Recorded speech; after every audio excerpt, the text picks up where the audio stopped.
Indépendance totale. 7h, 10h sur Radio Courtoisie, ligne droite, Baudouin-Wisselman.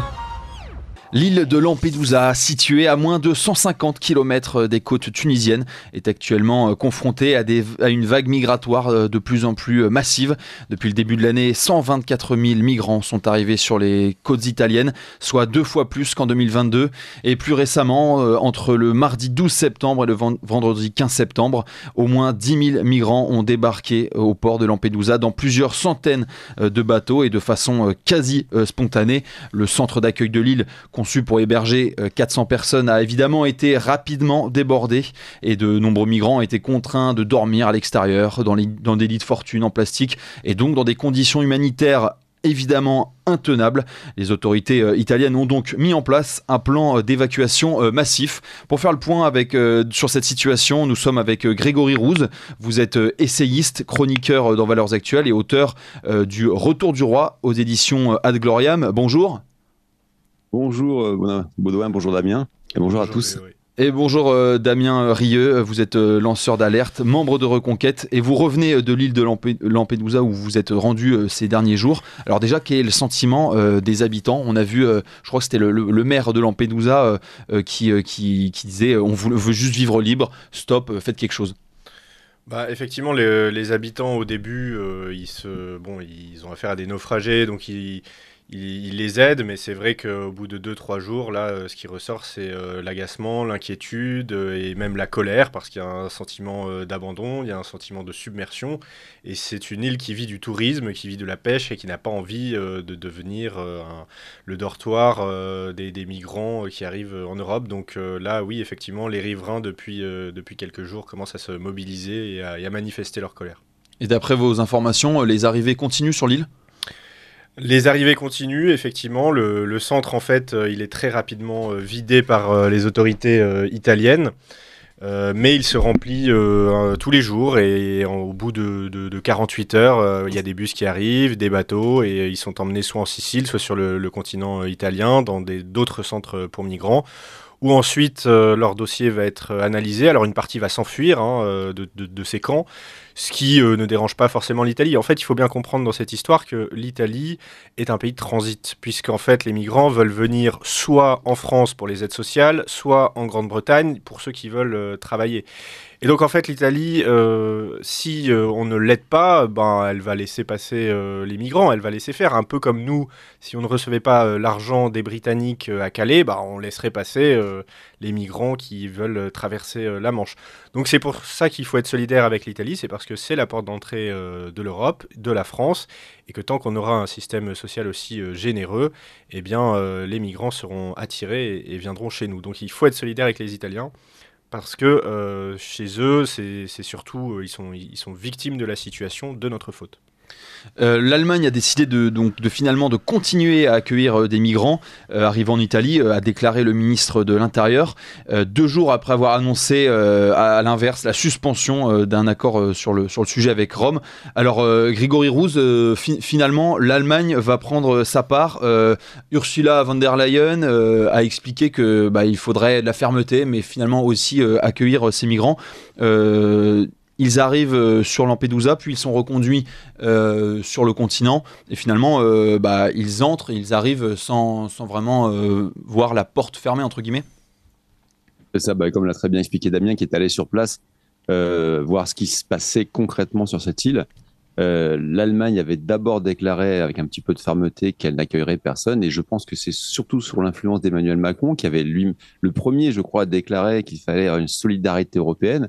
Mais alors, quelle solidarité européenne, on peut en parler et finalement, le signal qui est envoyé aux candidats à la migration, c'est « Venez, les portes sont ouvertes, vous avez plusieurs pays européens qui vont vous accueillir ».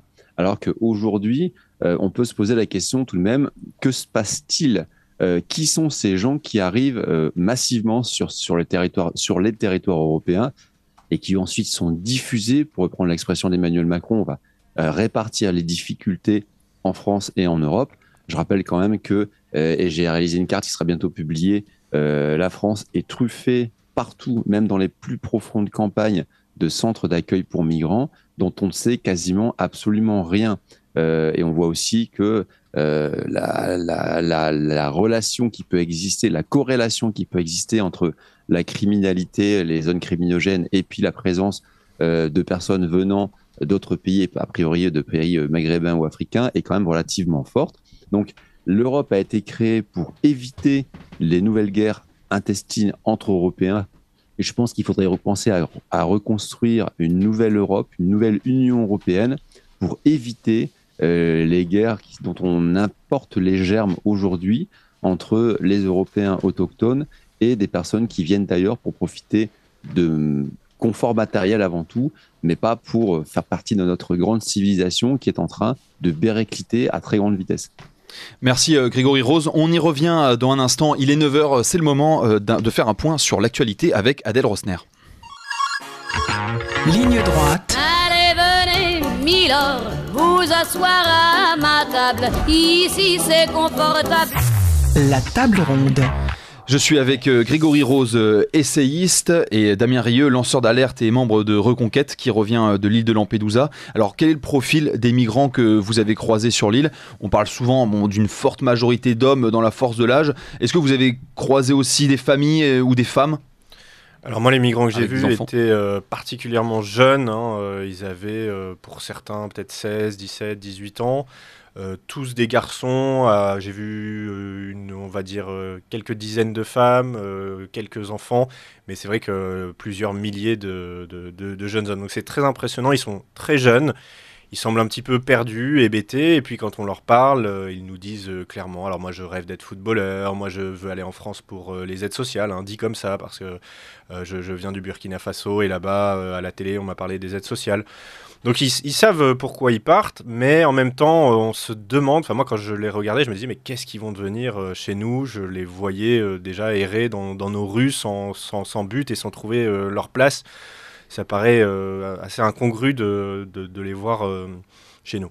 Ils n'ont pas forcément de plans, tout n'est pas vraiment dessiné, parce que en fait, ils ont pas peut-être pas eu les moyens d'emporter beaucoup de choses avec eux. Ils ont rien. On voit des images, certains n'ont pas de chaussures. C'est vraiment, ils ont sauté sur des barques ou ils ont aucun plan. Certains ont quand même des plans, sont plus structurés. Alors leur plan, c'est souvent de rejoindre leur diaspora. On sait, plus il y a de diaspora, plus ça attire d'autres migrants. Et c'est vrai qu'ils parlent de rejoindre un cousin, un frère, voilà. Et c'est par ce réseau d'entraide qu'ils vont finir par arriver à destination et trouver peut-être un logement en France ou en tout cas de l'aide.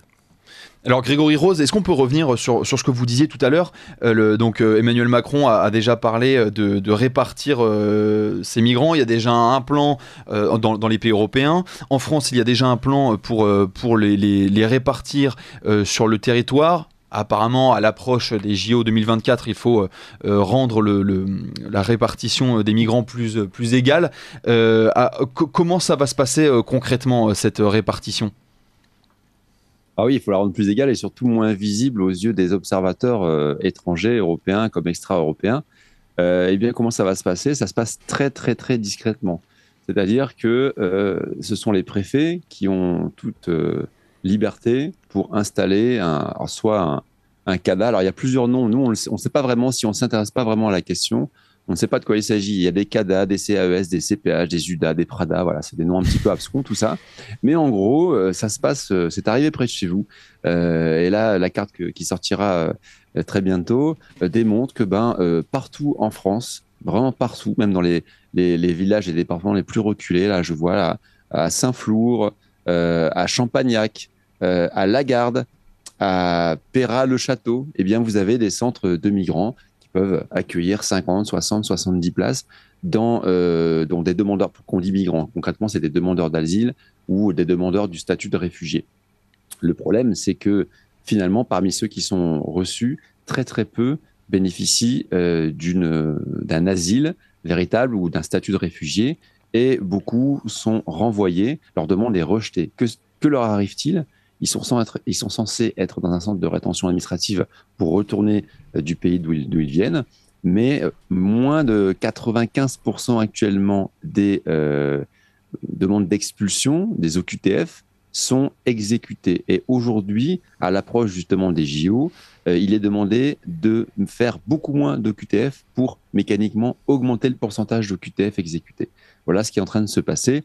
Et pour mettre tout ça dans un contexte plus général et plus mondial, les dernières projections de l'ONU prévoient 4,2 milliards d'habitants pour l'Afrique, dont certains pays à plus de 250 millions, comme par exemple l'Éthiopie ou la Libye, avec une poussée démographique très très forte, alors que nous devrions décroître au niveau européen. Donc je vous laisse imaginer le ratio qui peut exister. On parle aujourd'hui déjà de déferlante migratoire. Je vous laisse imaginer ce qui va se passer en Europe si nous ne faisons rien pour nous protéger, pour protéger nos frontières, nos enfants de cette déferlante démographique qui ne peut que augmenter dans les années à venir. Alors pour revenir au centre, par exemple les CADA, centres d'accueil et des demandeurs d'asile, qu'est-ce qui se passe pour eux? Parce que par exemple, je sais pas, vous avez cité Lagarde, Saint-Flour, j'imagine que l'emploi là-bas, il n'y a peut-être pas assez d'emplois, ou bien ce sont des gens pas forcément assez qualifiés ou qualifiés dans le bon domaine. Qu'est-ce que font à ce moment-là ces demandeurs d'asile une fois arrivés dans leur centre d'accueil? Je n'ai pas eu l'occasion, et j'aimerais beaucoup le faire, de faire de l'investigation dans ces centres-là. Mais de ce que je peux en observer des témoignages qui me sont envoyés, transmis, il y a une partie, en tout cas, de ces personnes qui est employée par les artisans, les commerçants, parfois les industriels lorsqu'il y en a locaux. Alors on pourrait dire c'est très très bien, l'assimilation, l'intégration en tout cas est en marche. Oui, peut-être. Enfin moi je pense que non, mais je pense que surtout on est dans les zones où il peut y avoir entre 15 et 20% de chômage, parfois 30 à 40% de chômage chez les jeunes, avec des problèmes d'intégration professionnelle de ces jeunes-là. Et puis bien, je pense qu'à bon compte, avec l'aide des subventions de l'État pour les recruter et employer ces personnes-là qui sont des demandeurs d'asile. Eh bien, c'est avec leur statut de demandeur d'asile qu'ils peuvent donc travailler, je crois. Et lorsqu'ils ont l'asile, les possibilités sont encore plus grandes. Mais globalement, ce qui est en train de se passer, c'est que, eh bien, dans certains endroits, on voit de plus en plus, comme à Paris, comme en région parisienne, de migrants africains à tenir des postes, des emplois qui ne sont pas pourvus par des locaux. Alors là, le problème est peut-être plus profond, vous me direz. Mais globalement, ça coûte moins cher d'employer quelqu'un qui vient d'Afrique et pour lesquels on a des subventions à l'emploi, plutôt que d'employer quelqu'un qui va coûter parfois 100% de charges patronales. Damien Rieu, est-ce que ces migrants que vous avez croisés, ils ont aussi conscience de ça? C'est que ils sont une main-d'œuvre meilleur marché, entre guillemets, là où ils arrivent? J'ai pas eu de discussion sur l'employabilité avec eux. Il y en a qui sont francophones, mais quand même c'est assez difficile d'échanger, donc je ne saurais pas dire. Mais en tout cas, oui, ce qu'on peut constater, c'est une convergence entre la fête de l'UMA et le ministre de l'Industrie qui, tous les deux, réclament à corps et à cri des nouveaux travailleurs, ce qui évidemment pèsera après à la baisse sur les salaires des Français. Alors on entend un lieu commun très souvent au sujet de l'immigration, celui de ils ont traversé la Méditerranée, ils vont pas repartir comme ça. En réalité, ils arrivent à Lampedusa qui n'est pas très loin des côtes, mais après ils sont reconduits. Ce genre de lieu commun sur l'immigration, est-ce que c'est un peu le problème dans le discours ambiant, c'est qu'on fait de ces gens pas des héros, mais des gens qui ont tellement lutté pour arriver là que finalement ils ont peut-être mérité d'être là, quoi. Ouais, je pense que s'ils viennent, c'est que leur situation et le rapport de risque à traverser la Méditerranée, en fait, c'est plutôt 150 km à traverser, voire même moins, puisque parfois ils sont pris à une quinzaine de kilomètres des côtes libyennes. Donc voilà, c'est pas forcément une traversée de la Méditerranée, mais s'ils décident de prendre ce risque, c'est parce que ils estiment que dans tous les cas, ce sera toujours moins pénible que de rester chez eux. Donc partant de là, ils font le choix qu'ils considèrent le meilleur. Donc je pense qu'en fait, comme disait Éric Zemmour hier sur une chaîne de télé, il expliquait qu'en fait, ils font un choix tout à fait rationnel, ils regardent les risques, ils regardent les bénéfices, et les bénéfices à venir en Europe sont absolument énormes. Imaginez vivre des aides sociales, ne jamais être expulsé, avoir des soins gratuits. Tout ça mérite de effectivement prendre un risque pendant quelques jours, mais la récompense est énorme, et c'est pour ça que ça continue. On a aussi une situation au niveau politique, c'est-à-dire que c'est un peu le débat. Les européistes reprochent aujourd'hui, et des chefs d'État membres de l'UE reprochent à Giorgia Meloni et aux populistes plus généralement de n'avoir pas su endiguer le phénomène migratoire, mais la seule façon d'arrêter les arrivées sur l'île serait donc de les intercepter finalement, et c'est à Frontex de le faire. Alors, de qui relève la responsabilité donc de cette crise migratoire qui continue en Italie ? Alors, il faut comprendre que pour l'instant, Meloni, qui est au pouvoir depuis un an, s'est concentrée sur la Libye. Et donc, elle a fait une initiative diplomatique pour empêcher les départs depuis la Libye. Les départs que nous avons eus la semaine dernière ne sont pas des départs depuis la Libye, mais depuis la Tunisie. Et la Tunisie attend, je crois, 150 millions d'euros de la part de l'Union européenne pour empêcher ces départs en rétablissant ses gardes-frontières. La Tunisie est en crise économique très très forte, hein, donc elle a besoin d'argent si on veut qu'elle fasse le travail, je dirais, pour nous. Elle n'a pas reçu cet argent parce que l'argent est actuellement bloqué par la gauche au niveau européen, et donc c'est pour cela, on peut supposer qu'a été organisée la vague migratoire de cette semaine, qu'une autre arrive très probablement dans les jours qui viennent, puisque des bus sont partis ce matin pour amener les migrants à la ville de départ, donc il est fort probable que ça revienne dans les jours qui viennent. C'est effectivement pour faire pression, pour obtenir de l'argent. On peut voir ça comme une forme de racket, ou alors on peut voir ça comme une forme de contrat que nous n'avons pas rempli de notre côté, et qu'il n'y a pas de raison que les Tunisiens se décarcassent pour empêcher des départs de gens qui n'ont pas vocation, qui n'ont pas envie de devoir rester sur notre sol. Donc je crois que la situation est là. Il faut d'abord débloquer cet argent pour que la Tunisie puisse faire le contrôle des départs.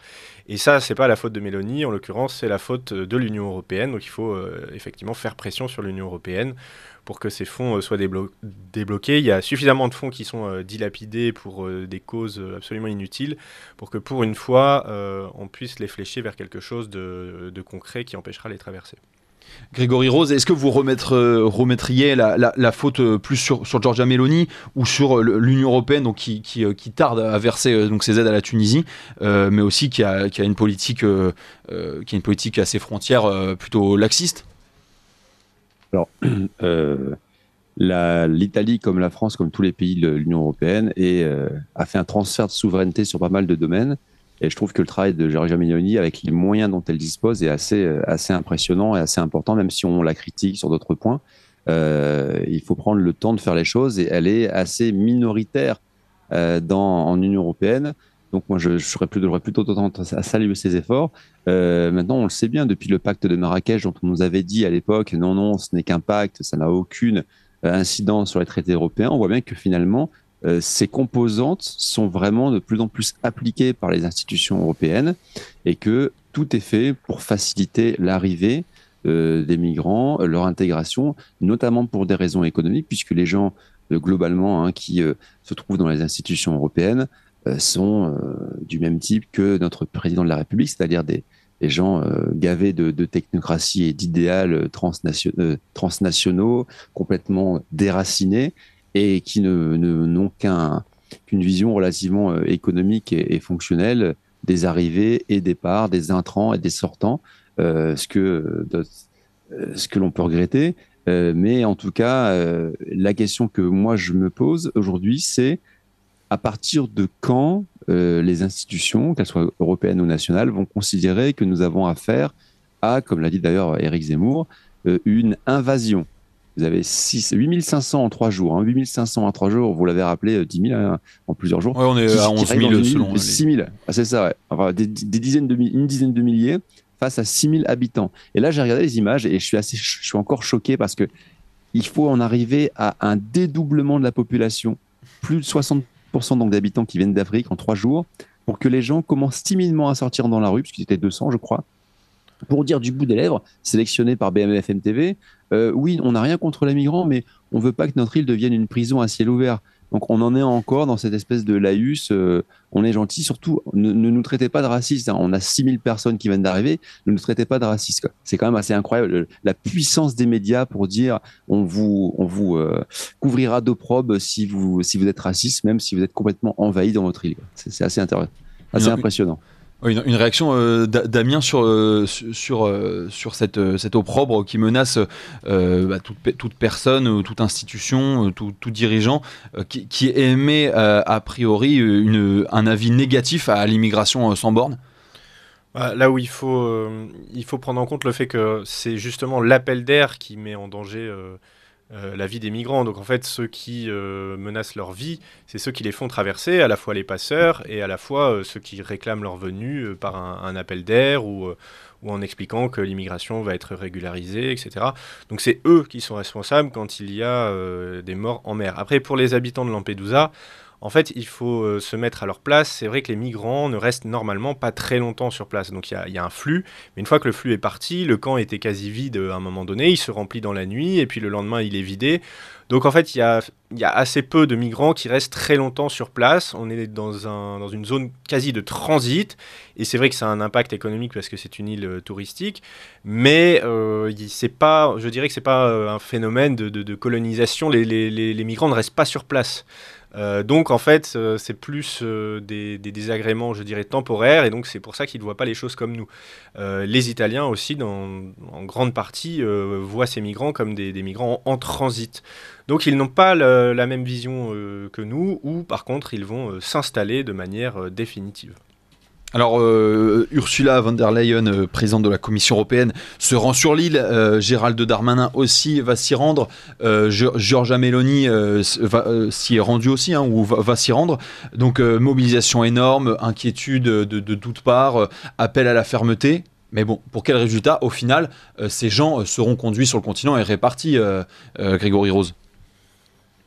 C'est ça, en fait, quand Emmanuel Macron appelle à la solidarité européenne, contre l'arrivée massive de personnes qui viennent de l'étranger de manière complètement irrégulière.